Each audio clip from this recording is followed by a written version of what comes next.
Jawaharlal Nehru Institute of Medical Sciences Jnims award panafik talava institute ama oirabra haibasi asabu wahang oirei biomedical waste yauna Jnims hospital dagi thorpa fata hodi sing mapam sana dispose tawba ngamdrei athuba matamda ahen mamiyang sangdrabadi miyambu ana yektagi kannaba leiriba hospital asina ana layung kaya sandorokpa amadi laina layung kaya sandoroktuna oirakadawriba mafam ama oigadra haibagi chingnabasu leiri inamsigi matangda SKTV gi Chief Reporter Jnims Prem Sandagi akan upog mama.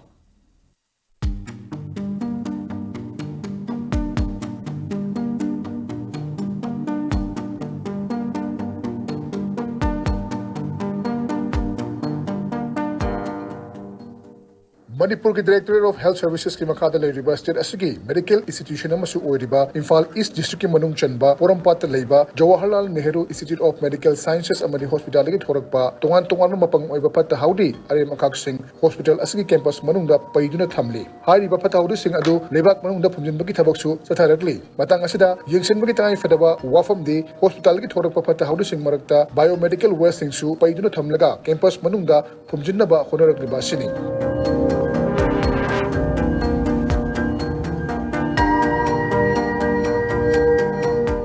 Ministry of Environment, Forest and Climate Change ki makada leiriba Central Pollution Control Board ki biomedical waste sing karamna mahangadagi haib ki tongan ba chana kanglon semna thamli biomedical waste management rules isingani kutaru ki matung ina biomedical waste sing asi tongan ma machugi bin sing sizinaduna tokhai thamgadabani haibo afom yauri maruwaina hangama pal machugi bin da infectious oiba pata haudi sing hapkani angang machudana contaminated oiba fattaba sing hapkani higok machudana glass waste hapkani angau budana syringe samadi needle sing hapkani wenana asangma bindana general waste hapkani haibagi chana kangon su leiri wenana bin sing asida yauriba waste sing asi mangan bagi thawong su tongan leiri bani adubu biomedical amadi general waste yauna punna mafam amada paiduna thamduna phumjinnaba honaba sina leina layong kya thorok namagi maram oidi haibasi hamin bethokloi Jnims complex ki manung chanba mo kathangana leiba mafam asida masu khudingmaki bin sing paiduna thamba asina campus asida thangana leiba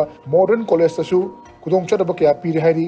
Jnims ki oiba fencing nintina leitabana san sagolon chingba kaya su mafam aduda changlaktuna phatta haudu singadu chaba haurakli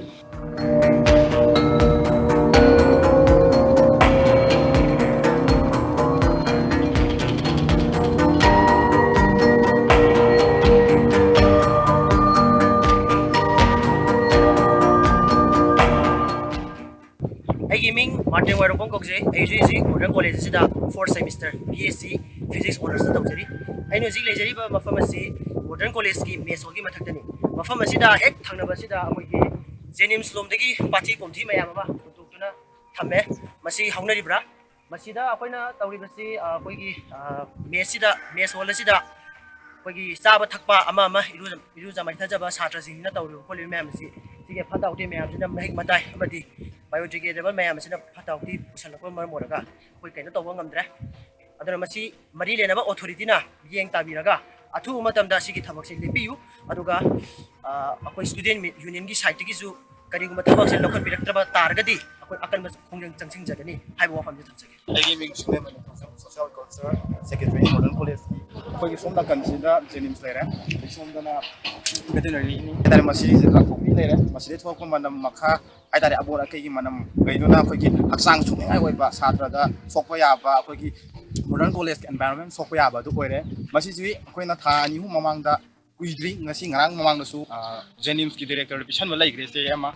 adu ngasi fawa moi exam da lokhapirakri kai gumba masi ji koi gi mafam sana moina mafam sana dispose to da taraga de koi modern college student union gi mai kai da gi masi gi mayok ta sangba yaba khong thing jaragani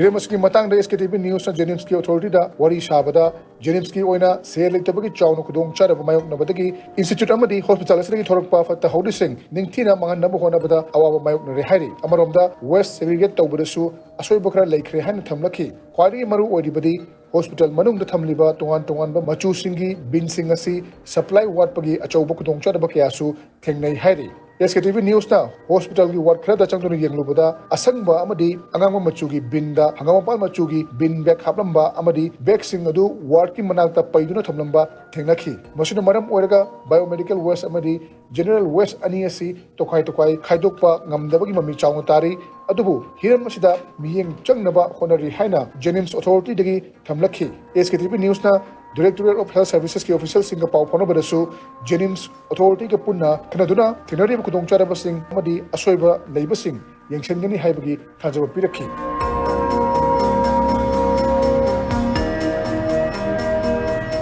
biomedical waste pu kangon chumna dispose to haibadi mangan baibasi yamna tangai fadaba thosil amani karigumba kangon chumna manghandrabadi tongan ba mahik matai kiyana makhal makha kiyagi laina layong sing sandokpa yabagi othokpa chawna leiri state asigi oiba medical institute ama chawna leiraga sel gi award pa leibiragi biomedical waste sing manage to ba ngamdabani haibasimak state asigi miyam gi khwaidagi leibuk tibani hiram asida atho matamda miyeng changaudrabadi Jnims asi mi kannaba mafam oirambadagi mi manghanaba mafam oirakloi haningai leitri SKTV News Aurum Jariba, Ketrimayum Premchan, Imphal.